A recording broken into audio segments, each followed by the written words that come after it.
The unmistakable sound of a struggle pierced the warm evening air of Ventura, California in 1875, turning heads along the dusty Main Street where Zara Turner's desperate pleas carried on the wind. Her wrists were raw from the grip of Silas Porter, the owner of the Gilded Lily Saloon, as he dragged her through the dirt toward the establishment that had been her prison for the past year. "You ain't going nowhere," Silas growled, his thick fingers digging deeper into her skin. "You belong to me." "The debt ain't paid." Zara's honey-colored hair had come loose from its pins, falling across her tear-streaked face as she dug her heels into the ground. At 23, she'd spent too many nights forced to serve drinks and endure the wandering hands of patrons while Silas claimed she was working off her late father's gambling debts. "Please," she begged, her voice cracking. "I've worked enough. The ledger shows I've more than paid what was owed." Silas yanked her harder, causing her to stumble. "The interest keeps growing, sweetheart. That's business." Few townspeople intervened. Most averted their eyes. Silas Porter had influence in Ventura, and his reach extended to the sheriff's office through generous donations. Those who crossed him often found themselves facing trumped-up charges or worse. But one man didn't look away. Mason Cole had been passing through Ventura on his way north, leading his horse down the main street after a long day's ride. He stood tall at 6 feet, his broad shoulders carrying the weight of years spent working cattle drives. His dark brown Stetson shadowed eyes that had seen their share of injustice, and the stubble on his jaw spoke of days on the trail.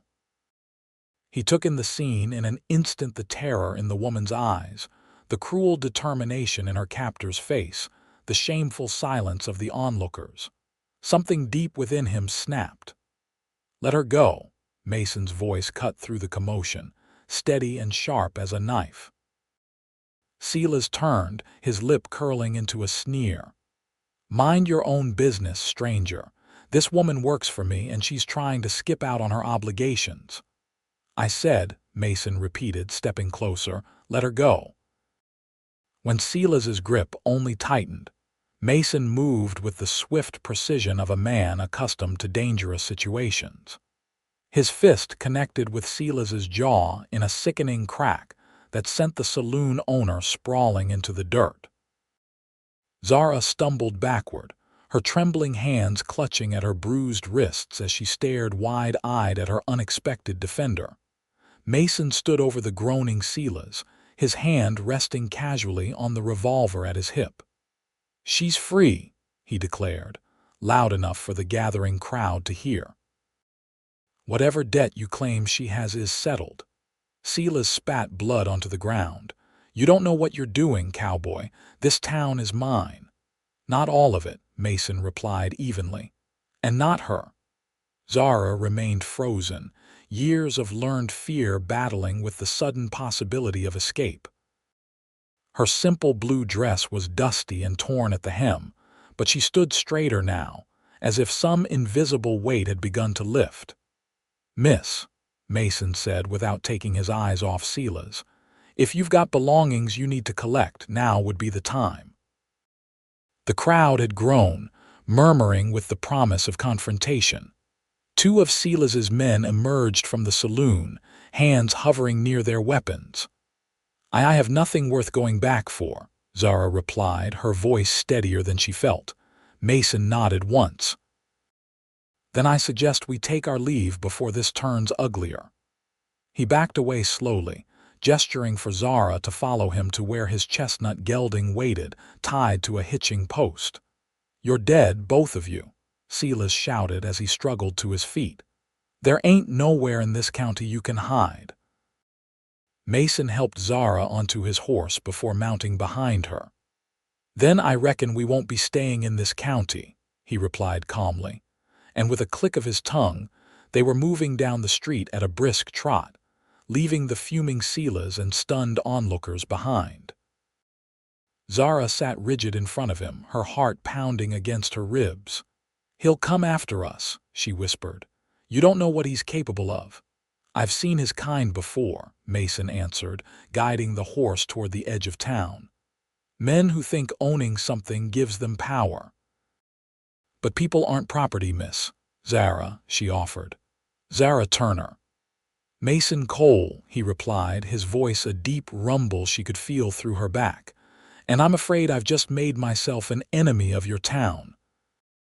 It was never my town, Zara said, watching Ventura recede behind them as they headed into the gathering dusk. Just my cage. They rode in silence for several miles, the tension gradually easing from Zara's shoulders as the distance between them and the gilded lily grew.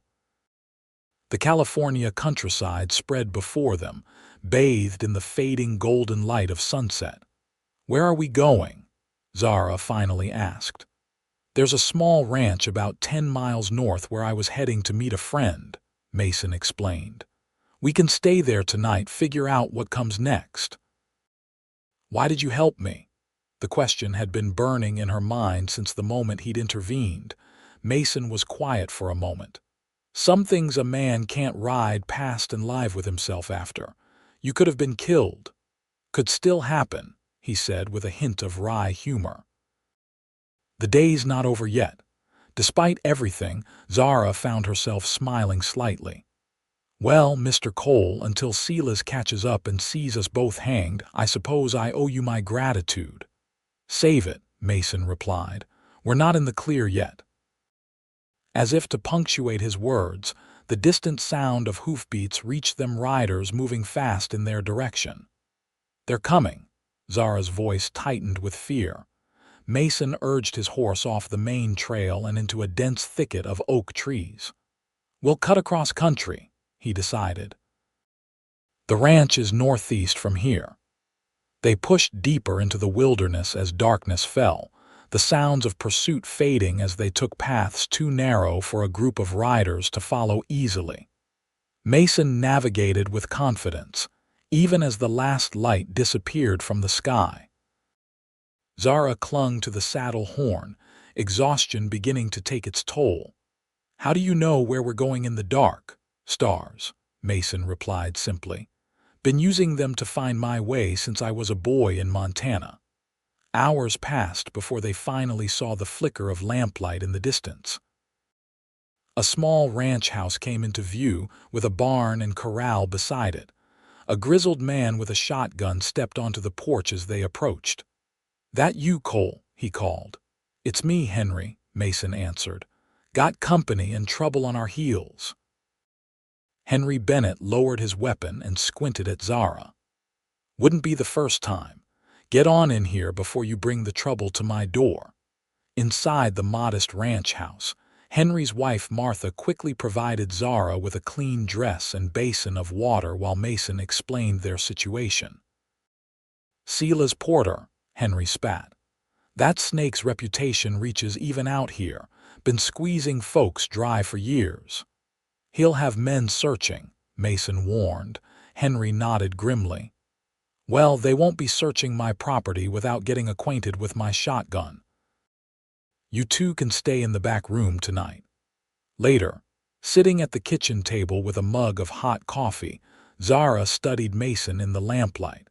His features were strong, a straight nose, firm jawline covered in stubble, and eyes the color of a stormy sky.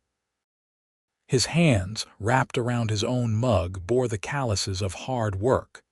"You didn't have to do this," she said quietly, "getting involved in my troubles." Mason looked up, meeting her gaze. "What was your crime? Why was he keeping you at that saloon?" Zara's eyes dropped to the table. "My father died owing him money from gambling. Silas claimed I inherited the debt, said I could work it off serving drinks, but the amount never seemed to get smaller, and lately he'd been—" She swallowed hard. "He'd been suggesting other ways I could pay it faster." Mason's jaw tightened. "Then I'm not sorry I knocked him down, only sorry I didn't hit him harder." "I tried to run before," she confessed. "He caught me, made an example of me in front of the other girls. That's why I was scared today. I knew what was waiting back at the saloon." "You don't have to go back. Ever." The certainty in his voice made something warm bloom in Zara's chest. For the first time in a year, she felt the faintest flicker of hope. "What will you do now?" he asked. Zara hadn't thought beyond escape. "I don't know. I have an aunt in Sacramento, but I'm not sure she'd take me in." "First light, we'll head north," Mason decided. "Put more distance between us and Porter, then we can send word to your aunt." The next morning dawned clear and cool. Henry provided them with supplies and a second horse for Zara, an aging but sturdy mare named Penny. "She ain't fast, but she's sure-footed," Henry told Zara as she stroked the horse's gray muzzle. Martha pressed a bundle of food into Zara's hands. "Be careful, dear. Men like Silas Porter don't forget easily." They set off as the sun crested the eastern hills, riding north through grassy valleys and oak-studded hillsides. Mason kept them off the main roads, following paths that only someone familiar with the land would know. By midday, they stopped beside a creek to rest the horses. Zara slid from the saddle, wincing at the soreness in her legs.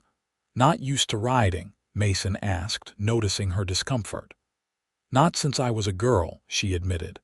"My father taught me, but that was many years ago." Mason nodded sympathetically. "We'll take it slow." Better sore muscles than facing Porter's men.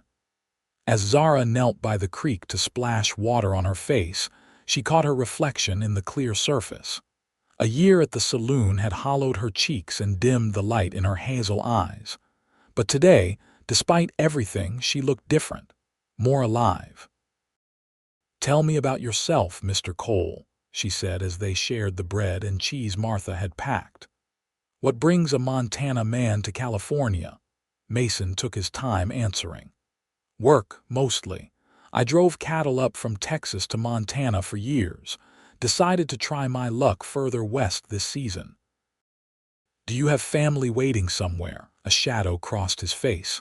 "Not anymore. Lost my parents to fever when I was young. Had a brother who went to fight in the war. He never came home." "I'm sorry," Zara said softly. Mason shrugged. "It was a long time ago. What about you?" "Besides this aunt in Sacramento, just me now," she replied. "Mother passed when I was 12. Father raised me alone until last year when his heart gave out. That's when Silas came with his ledger, claiming Dad owed him hundreds." She pulled her knees to her chest. "I should have run then, but I didn't know where to go." They lapsed into companionable silence, the burble of the creek filling the space between them.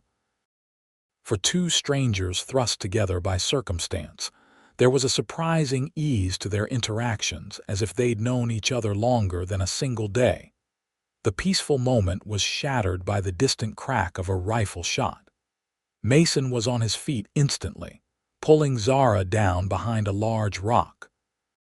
"They found our trail," he muttered, scanning the ridge above the creek. "How? We were so careful.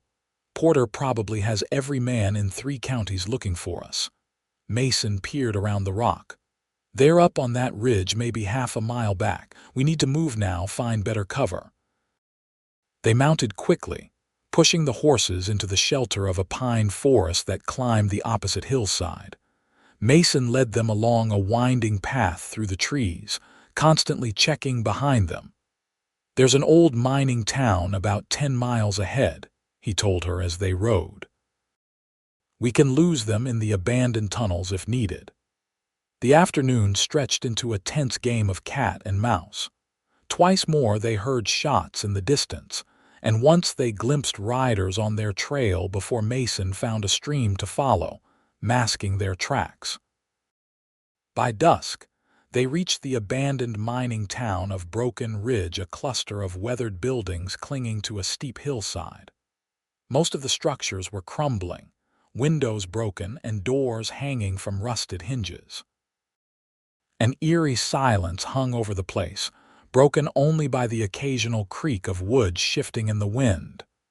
"We'll stay here tonight," Mason decided, leading them to a stable that still had most of its roof. "It's not comfortable, but it's defensible." They settled the horses and gathered what dry wood they could find to make a small fire. With night falling, the temperature dropped rapidly, and Zara huddled close to the flames, drawing Martha's shawl tighter around her shoulders. Mason kept his rifle across his knees as he sat across from her, his eyes constantly moving between the stable door and the gaps in the walls. "You think they'll find us here?" Zara asked. "Not in the dark," Mason replied, "but we should move on at first light. Where will we go?" He considered before answering. "There's a town called Silver Creek about 2 days' ride from here. I know some people there who might help us. From there, we can get word to your aunt." Zara nodded, trying to ignore the uncertainty twisting in her stomach. For a year, she had been trapped in one place, her future predetermined. Now she was free but adrift, her fate tied to this stranger who had risked everything for her. "Why are you still helping me?" she asked suddenly. "You've done more than enough already. You could leave me in the next town, be on your way." Mason's eyes reflected the firelight as he looked at her. "I don't leave things half done, Miss Turner. I'm not a thing to be done," she countered.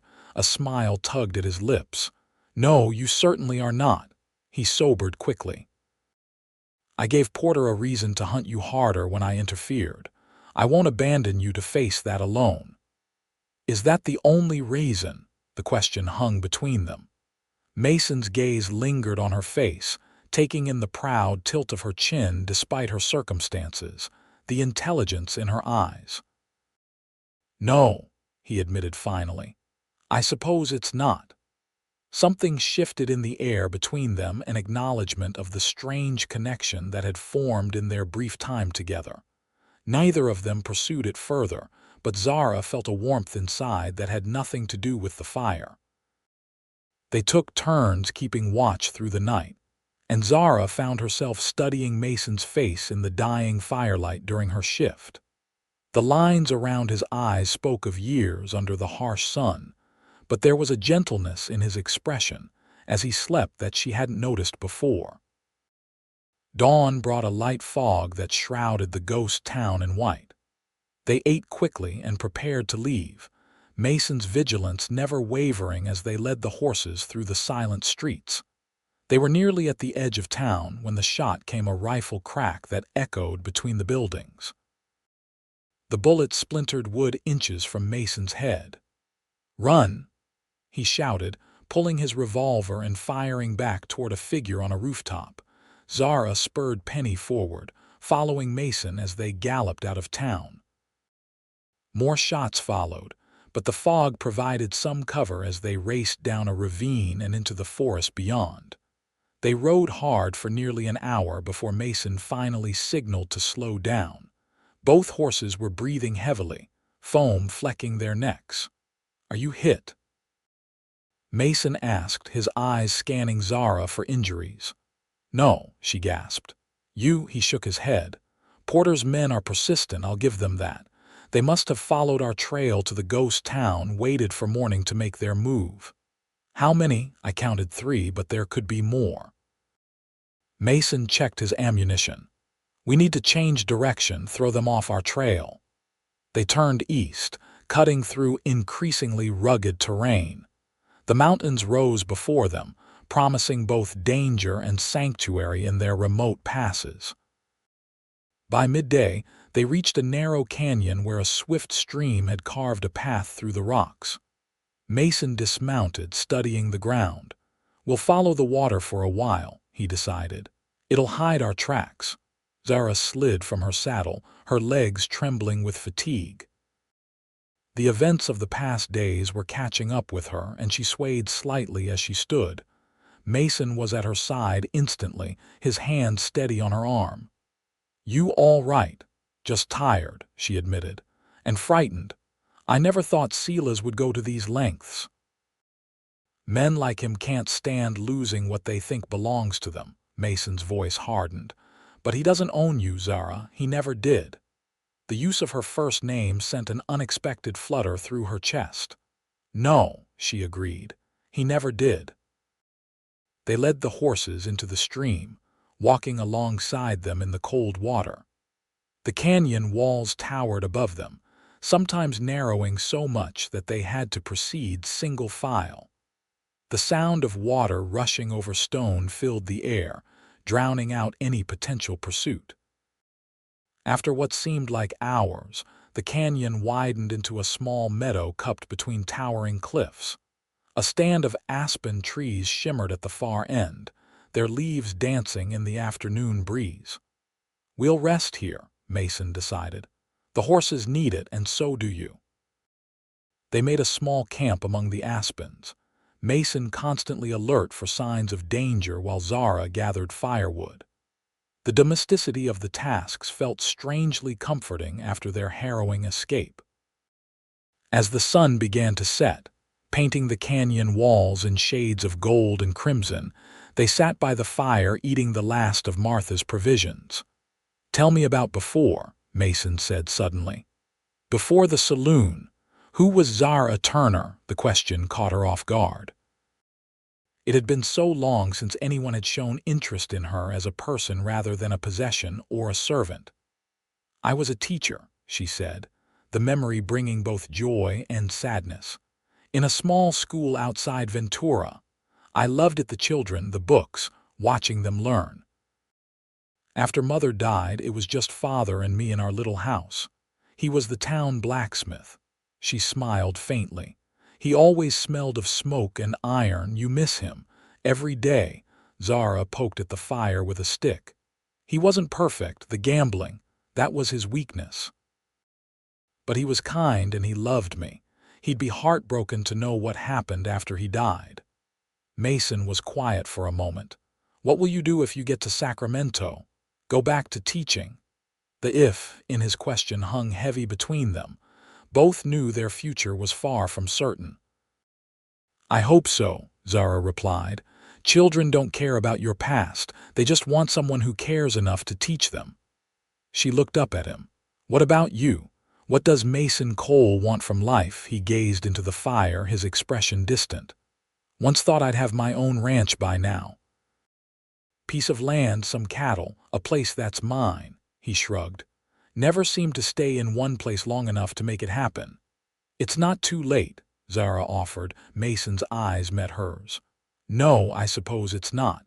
The moment stretched between them, filled with unspoken possibilities. Then Mason stood, breaking the spell. "We should sleep," he said. "Dawn comes early." They took turns on watch again, but the night passed peacefully. No sounds of pursuit disturbed the canyon's tranquility, giving them both a chance to truly rest for the first time since leaving Ventura. Morning brought clear skies and renewed determination. They followed the canyon until it opened into rolling hills covered in tall grass and scattered oaks. Mason set a steady pace, keeping the sun at their backs as they headed north and east. "Silver Creek is just beyond those hills," Mason told her, pointing to a blue ridge in the distance. "We should reach it by nightfall if we keep moving." The day warmed as they rode, the California summer asserting itself. Zara had tied her honey blonde hair back with a ribbon Martha had given her, and color had returned to her cheeks after days in the open air. She sat straighter in her saddle now, her confidence growing with each mile between her and the gilded lily. Mason found himself watching her more often than was necessary for safety. There was a quiet strength to her that he admired, a resilience that had helped her survive a year of virtual imprisonment. Her smile, rare but genuine when it appeared, transformed her face in a way that made his chest tighten unexpectedly. They stopped at midday to rest in the shade of an enormous oak tree. As they shared the last of their water, Zara caught Mason staring. "What is it?" she asked, suddenly self-conscious. "Just thinking," he replied, "that you don't look like someone who's been running for her life these past days." She laughed softly. "Is that a compliment, Mr. Cole?" Mason, he corrected. "And yes, it is." The warmth in his eyes made her cheeks flush. "Well, thank you. Mason." The way she said his name carefully, as if testing how it felt on her tongue, sent a jolt through him that had nothing to do with danger or pursuit. They rode on through the afternoon, the landscape gradually changing as they approached Silver Creek. Signs of civilization began to appear: fenced pastures, the occasional farmhouse in the distance, a rutted wagon road that Mason said led to town. The sun was setting when they crested a final hill and looked down on Silver Creek, a small but thriving town nestled in a valley beside the creek that gave it its name. Smoke rose from chimneys, and lamplight glowed in windows. The sight of it, peaceful and ordinary, brought tears to Zara's eyes after days of fear and flight. "We made it," she whispered. Mason's expression remained cautious. "Let's not celebrate just yet. We need to be careful until we know if Porter's influence reaches here." They approached town as dusk deepened, Mason leading them to a modest boarding house on a side street. "The owner, Mrs. Whittaker, is discreet," he explained as they dismounted. "I've stayed here before." Mrs. Whittaker proved to be a stout woman in her 50s with sharp eyes that missed nothing. She took in their trail-worn appearance without comment, simply nodding when Mason requested 2 rooms and asked for her discretion. "Trouble following you, Mason Cole?" she asked bluntly. "Might be," he admitted. She sighed. "Well, it wouldn't be the first time. I'll have hot water sent up, and there's stew in the kitchen." She gave Zara a sympathetic look. "You look like you could use a proper meal, dear." Clean and fed for the first time in days, Zara sat in the small parlor downstairs while Mason went to check on the horses. The simple wooden chair felt like luxury after days in the saddle, and the stew had restored some of her energy. When Mason returned, he carried a telegram in his hand. "I sent word to the sheriff here," he explained. "He's a good man, owes me a favor. He'll help us get a message to your aunt in Sacramento." Relief washed over Zara. "Thank you for everything."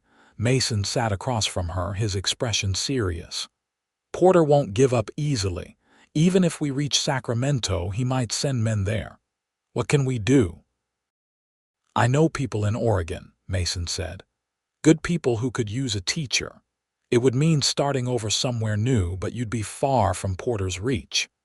The thought of fleeing even further, of leaving California entirely, sent a pang through Zara's heart. Yet the alternative, living in constant fear of Silas finding her, was worse. "I'll consider it," she said finally. Mason nodded, understanding her reluctance. "Get some rest. We're safe enough for tonight." Upstairs in her small room, Zara lay on the first real bed she'd slept in since leaving Ventura. Outside, she could hear the sounds of the town settling for the night: distant piano music from a saloon, the occasional whinny of horses, voices calling goodnights. Her mind kept returning to Mason. In the space of a few days, this stranger had become the most important person in her life: her protector, her companion, and perhaps something more that she wasn't ready to name. The thought of parting ways in Sacramento left an emptiness she hadn't anticipated. Dawn was just breaking when a sharp knock at her door jolted Zara from sleep. She opened it to find Mason fully dressed, his expression grim. "We need to go," he said without preamble. "Porter's men were seen in town last night asking questions." Fear surged through her. "How did they find us?" "Money talks. Someone recognized us on the road yesterday, must have sent word." Mason handed her a bundle. "Mrs. Whittaker packed food. We leave through the back in 5 minutes." They slipped out of town as the first merchants were opening their shops, taking a northern route that Mason said would eventually lead them to the Oregon border. The morning was cool and foggy, concealing their departure from prying eyes. "The sheriff promised to send your telegram," Mason told her as they rode, "and he'll misdirect Porter's men if they come asking officially." Zara nodded, grateful for small mercies. "How far to Oregon?" At our pace, about 2 weeks. Mason glanced at her. It's rough country, especially as we get into the mountains. Are you sure you're up for it? Do I have a choice? She asked wryly. There's always a choice, Zara. The gravity in his tone made her look at him more closely. What are you saying? Mason seemed to choose his words carefully. You could still try Sacramento. Your aunt might help you start over, maybe even leave California altogether on your own terms. And you? She asked, her heart beating faster. Where would you go? He didn't answer immediately, his eyes scanning the horizon. I've been thinking about what you said, about it not being too late. For your ranch, Mason nodded. There's land in Oregon that a man can still claim. Good grazing country, he paused, but I wouldn't expect you to follow me there just because I helped you escape Porter. Understanding dawned on Zara. He was offering her a choice, a real one, not forced by circumstances or threat. She could go to her aunt, or she could go with him to whatever future that might hold. Before she could respond, hoofbeats sounded behind them, riders moving fast. Mason cursed under his breath. Into those trees, he ordered, spurring his horse toward a dense stand of pines. They had nearly reached cover when the first shots rang out. Zara's horse reared in panic, almost throwing her from the saddle. Mason circled back instantly, grabbing Penny's reins and leading them both into the shelter of the forest. How many? Zara gasped. 4, maybe 5, Mason replied grimly. Too many for a fair fight. They pushed deeper into the trees, the terrain becoming steeper as they ascended a wooded hillside. Behind them, they could hear their pursuers crashing through the underbrush. There, Mason pointed to a narrow gap between 2 massive boulders. It leads to a ravine. They can't follow us all at once through there. They dismounted, leading the horses through the tight passage. On the other side, a steep ravine dropped away with a game trail winding down its side. I'll hold them here, Mason decided, pulling his rifle from its scabbard. You go ahead with the horses. There's a stream at the bottom, follow it west. I'm not leaving you, Zara protested. I'll be right behind you, he promised. But someone needs to slow them down. The determination in his eyes told her arguing would be futile. Reluctantly, Zara took the reins of both horses and started down the trail, looking back only once to see Mason positioning himself behind the rocks, rifle ready. The sound of gunfire erupted as she reached the bottom of the ravine, shots exchanged in rapid succession that echoed through the forest. Zara waited by the stream, her heart pounding as the minutes stretched on. Then came the sound of loose stones tumbling, and Mason appeared on the trail, moving fast but favoring his left side. Relief flooded through her, followed immediately by alarm as she saw the dark stain spreading across his shirt. You're hit, she cried, rushing to meet him. Just grazed me, he grunted, though the pallor of his face said otherwise. We need to move. I bought us some time, but they'll find another way down. Zara helped him mount his horse, noting how he winced with the effort. They followed the stream west as he'd instructed, moving as quickly as the rocky terrain allowed. Mason's breathing grew increasingly labored, and twice Zara had to steady him when he swayed in the saddle. There, he finally said, pointing to a small cabin nestled among the trees ahead. Trapper's hut. Used it once. Hunting season. The cabin was abandoned, but intact, a single room with a stone fireplace and rough-hewn furniture covered in dust. Zara helped Mason inside and onto the narrow cot, while she secured the horses out of sight behind the cabin. When she returned, Mason had removed his jacket and was attempting to examine his wound, a deep furrow along his ribs that bled steadily. Let me, Zara said firmly, taking the cloth from his hands. She worked methodically, cleaning the wound with water from her canteen and tearing strips from her petticoat for bandages. The bullet had carved a path across his ribs without entering his body, but the wound was deep enough to be dangerous without proper care. "You've done this before," Mason observed through gritted teeth. "My father was a blacksmith, remember?"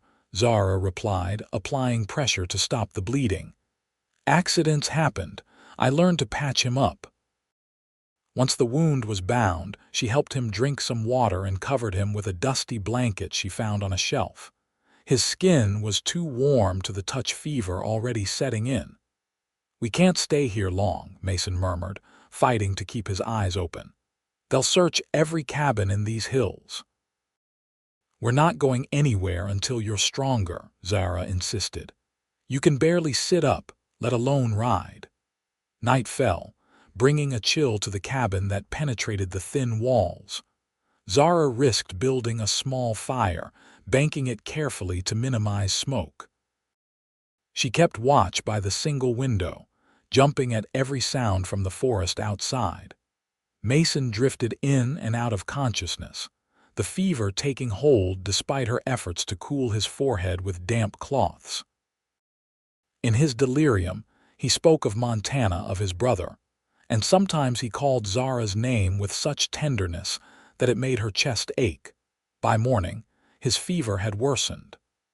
Zara knew he needed a doctor, but the nearest town was Silver Creek, now too dangerous to approach. She searched the cabin and found a few basic supplies: dried meat, coffee, and to her relief, a small tin of honey that might help fight infection. She redressed his wound, applying some of the honey before binding it with fresh cloth. Mason woke during the process, his eyes clearer than they had been all night. "You're still here," he murmured. "Of course I am," she replied softly. "Where else would I be?" He caught her hand in his. "Zara, if they find us, you run. Don't wait for me." "That's not going to happen," she said firmly. "We're getting through this together." Something changed in his expression, a softening that made her breath catch. "You're something else, Zara Turner. You know that," she smiled despite their circumstances. "So I've been told, usually not as a compliment." "It is from me." His grip on her hand tightened slightly. "In case I don't get another chance to say it, meeting you was worth all this trouble." "Don't talk like that," she scolded, blinking back unexpected tears. "You'll have plenty of chances to say whatever you want once we get you well." Mason's lips curved in a weak smile before he drifted back to sleep, still holding her hand. Zara kept vigil throughout the day, dividing her attention between Mason's condition and watching for signs of pursuit. By evening, his fever had broken, and he was able to take some broth she'd made from the dried meat. "How long have I been out?" he asked, sitting up with her help. "Almost 2 days," Zara replied. "I was starting to worry you'd sleep through our escape." Mason's expression grew serious. "They'll still be looking. We need to move on as soon as I can ride." "One more day," she bargained. "You've lost blood and the fever weakened you." He studied her face, the determined set of her jaw, the concern in her eyes. "One day," he agreed finally. "Then we head north, stay off the main trails." That night, with Mason more lucid, they talked in low voices by the fire. He told her about his years driving cattle, about the wild beauty of Montana where he'd grown up, about the ranch he hoped to build someday. "What would you grow besides cattle?" Zara asked, warming her hands by the flames. "Horses, maybe. I've always had a way with them." Mason shifted, wincing as the movement pulled at his wound. "And there'd be a garden. My mother always had one: vegetables, flowers. Used to say a house isn't a home without growing things around it." "It sounds lovely," Zara said softly. Mason watched her across the fire, the golden light playing across her features. "What about you? What does Zara Turner want from life besides teaching?" The question made her pause. For so long, her only goal had been survival, escaping Silas's control. She hadn't dared think beyond that. "A home," she said finally. "Somewhere I belong, people who—" She hesitated. People who see me, not what I can do for them. I see you, Mason said quietly. Their eyes met, and something unspoken passed between them: recognition, understanding, possibility. The moment was broken by a sound outside, a branch snapping underfoot. Mason was instantly alert, reaching for his revolver despite the pain it caused him. "Get down," he whispered. Zara extinguished the lamp as Mason moved to the window, peering cautiously into the darkness. The silence stretched, broken only by their breathing and the soft crackle of the dying fire. Then came a voice calling from the trees. "We know you're in there, Cole. Come out and face us like a man." Mason's jaw tightened. "Porter's men, 3 of them from what I can see." Zara's heart raced. "What do we do?" "There's a back window," Mason said, his mind working rapidly. "Small, but you could fit through it. The horses are already behind the cabin." "I'm not leaving you," she insisted, the words fierce despite her fear. "I'm not asking you to." Mason checked his ammunition. "But we need a diversion. I'll keep them talking, draw their attention to the front. You go out the back, get to the horses. I'll join you when I can." The plan was risky, but they had few options. Zara gathered their few belongings while Mason moved to the door. "Give me 2 minutes," he whispered. "Then go." Before she could respond, he stepped onto the porch, keeping his body shielded by the doorframe. "That's far enough," he called to the hidden men. "State your business." "You know damn well our business, Cole," came the reply. "You took something that belongs to Mr. Porter. We're here to collect." "The lady doesn't belong to anyone," Mason shouted back. "And she's not here." A derisive laugh echoed from the trees. "You expect us to believe that? We tracked you both to this cabin. No one's left in 2 days." Inside, Zara counted down the seconds before moving to the small rear window. She pushed it open slowly, wincing at every creak of the old wood. Outside, Mason kept the men talking. "You boys are making a mistake. Porter's not worth dying for." "Who says we're the ones who'll die?" Another voice joined in, closer than the first. They were spreading out, trying to surround the cabin. Zara slipped through the window, landing softly on the pine needles covering the ground. The horses were tethered just a few yards away, hidden by a stand of young pines. She moved toward them, freezing at the sound of a twig snapping under her boot. A shot rang out from the front of the cabin, followed by the splintering of wood. The gunfight had begun. Zara reached the horses, untying them with trembling fingers as more shots were exchanged. She led them a short distance into the trees, ready for Mason to join her, but the shooting continued, and there was no sign of him.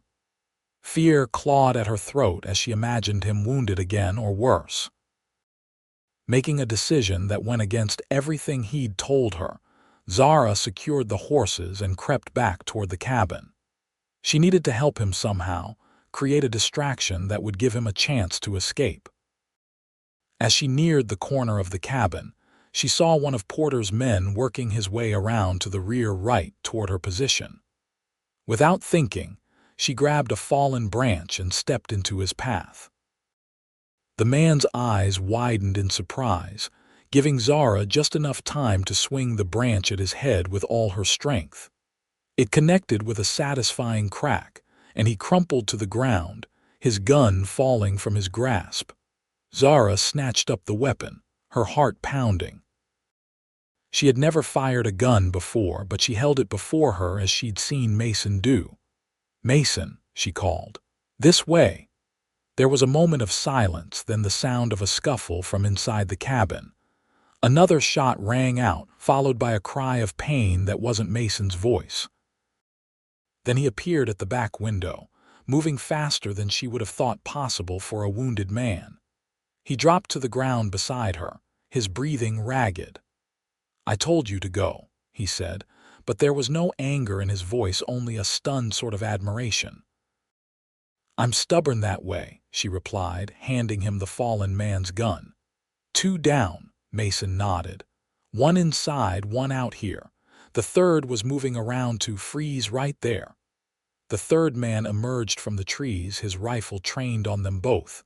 "Drop the guns, or I'll shoot the woman first." Mason and Zara exchanged a glance, a whole conversation passing between them in that brief moment. Then Mason slowly placed his weapons on the ground. "Let her go," he said evenly. "Your quarrels with me," the man laughed. "Mr. Porter wants you both. He's offering a handsome reward." "He'll never stop, will he?" Zara asked quietly. "Men like Porter don't know how to lose," the gunman replied with a shrug. "Now move, both of you. We've got a long ride back to Ventura." "I don't think so," came a new voice from behind him. The gunman spun, but too late the butt of a rifle connected with his head, sending him sprawling unconscious to the ground. Sheriff Daniel Hayes of Silver Creek stood there, flanked by 2 deputies. "You two are harder to find than a needle in a haystack," he remarked dryly. Relief washed over Zara, so intense she felt her knees weaken. Mason steadied her with a hand on her arm. "How did you find us?" he asked Hayes. "Followed these 3 from town," the sheriff explained. "Figured they'd lead me straight to you, thought you might need some help." He eyed the unconscious men. "Looks like I was right." "What about Porter?" Mason asked. Hayes grinned. "That's the best part. Got a wire yesterday from the federal marshal in Sacramento. Seems Mr. Porter has been running more than just a saloon. Counterfeiting, smuggling, you name it.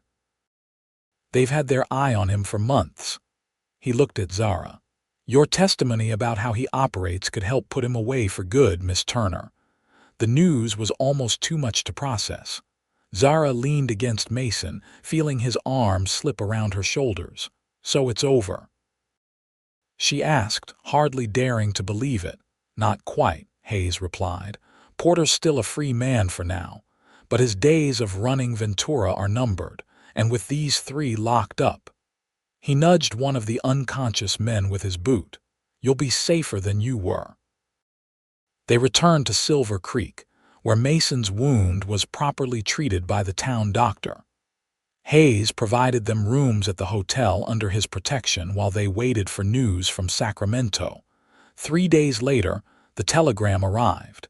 Silas Porter had been arrested by federal agents. The charges were numerous and serious enough to ensure he wouldn't threaten anyone for a very long time. That evening, Mason and Zara walked along Silver Creek's Main Street, the weight of pursuit finally lifted from their shoulders. "Your aunt replied to your telegram," Mason said. "Says she'd be happy to have you in Sacramento." Zara nodded, but her heart wasn't in the prospect. "And you? Will you still go to Oregon?" Mason stopped, turning to face her. The setting sun painted the street in gold, catching in Zara's honey-colored hair and making it glow like a halo. "That depends," he said carefully. "On what? On whether I'd be going alone." His eyes held hers, vulnerable in a way she hadn't seen before. "These past days, they've been the most dangerous of my life and somehow also the best." Zara's breath caught, because of the excitement. Mason shook his head, a smile touching his lips. "Because of you, Zara Turner. Because of your courage, your strength, your stubborn refusal to leave me behind even when you should have." He took her hand, his calloused fingers gentle against her skin. "I know it's fast. We've known each other barely 2 weeks, but I've learned more about you in that time than I've known about anyone in years." "What are you saying, Mason?" she asked, though her heart already knew the answer. "I'm saying I don't want to go to Oregon alone. I'm saying that piece of land, that ranch I want to build, it wouldn't be a home without you in it." His voice dropped lower. "I'm saying I think I'm falling in love with you, and I'd like the chance to see where that leads." Tears pricked Zara's eyes, not of sadness but of a joy so unexpected she hardly knew what to do with it. "I thought I was imagining it," she admitted. "The way I felt drawn to you from that first moment in Ventura." "When I knocked Silas down?" Mason asked with a hint of humor. "When you said I was free," Zara corrected softly. No one had ever fought for me like that. I'd do it again in a heartbeat. She stepped closer to him, her hand coming up to rest against his cheek. Then yes, Mason Cole, I'll go to Oregon with you. I'll help you build that ranch, plant that garden. His smile was like sunrise breaking across his face. Are you sure? Teaching was your dream. Dreams can change, Zara replied, or grow to include new things. There will be children in Oregon who need teachers too. Mason's arms encircled her waist, drawing her closer still. We'll build a life there, a good one. Together, Zara agreed, and when his lips met hers in their first kiss, she knew with absolute certainty that this was where she belonged, not in Sacramento or Ventura or any particular place, but with this man who had risked everything to set her free. 2 years later, Mason stood on the porch of their Oregon ranch house, watching as Zara taught their neighbors' children under the shade of a massive oak tree. The homestead they'd built together sprawled across the rolling hills, a modest house, a barn, corrals filled with horses that were gaining a reputation throughout the territory. The garden Zara had planted bloomed with vegetables and wildflowers, just as Mason's mother's had. And inside the house, their 3-month-old son Thomas slept in the cradle Mason had carved during the winter months. Life wasn't always easy. The work was hard, the winters could be brutal, and establishing a ranch took every ounce of their determination. But each challenge they faced together, their bond only strengthening with time. Mason smiled as Zara looked up from her lesson and waved to him, her face alight with the same joy he felt whenever he looked at her. He waved back, remembering that moment on a dusty Ventura street when he'd knocked a man down and declared her free. Neither of them had known then that, in setting her free, he was also freeing himself from a lifetime of wandering, from the loneliness he'd carried since losing his family. Together, they had found something neither had dared hope for: a home, a family, and a love that had been worth every risk. As Zara dismissed her students and walked toward him across the yard, Mason thanked whatever twist of fate had led him to Ventura that day. Some men spent their whole lives searching for purpose. He had found his the moment he chose to stand between a frightened woman and the man who thought he owned her. "What are you thinking about so seriously?" Zara asked as she joined him on the porch, slipping her arm around his waist. Mason pulled her close, pressing a kiss to her temple. "Just that I'm the luckiest man in Oregon territory." Zara laughed, the sound still his favorite in the world. "Is that so? Because I was just thinking I'm the luckiest woman. Then I guess we're well matched, Mrs. Cole." "I never doubted it," she replied. And as the sun set over their land, their home, Mason knew with absolute certainty that she was right. They were perfectly, wonderfully matched, and they were both, at last and forever, truly free.